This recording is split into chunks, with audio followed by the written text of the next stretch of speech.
Do I have advice for quitting pornography? Yes. There's a film called Tikkun Abrit on my channel. Start by watching the Tikkun Abrit film. It's spelled TIKKUN HABRIT. Watch that. After that, there's a whole playlist of lectures that I have about wasting seed and everything that's connected to it, which obviously includes pornography. Watch all of those lectures.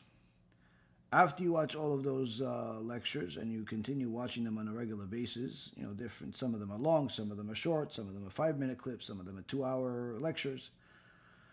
Watch some of my other lectures about, like this one, that are general lectures that are simply going to help you become a more moral person that's following the words of Torah.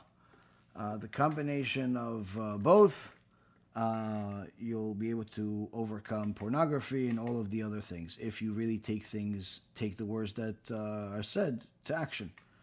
As far as quitting, many people, Baruch Hashem, that have watched my lectures over the years have quit and have become really righteous people. Some even became rabbis. Baruch Hashem. I can't really tell you the rabbis' names that are my students that have overcome this stuff because that would embarrass them. But the point is that some of the rabbis today that some of you listen to are started off by listening to our shurim about this stuff. And some people that are rabbis even before before I even did tshuva as a result of our shurim about the issues of wasting seed. They've helped a lot of people. So highly recommend people watch them.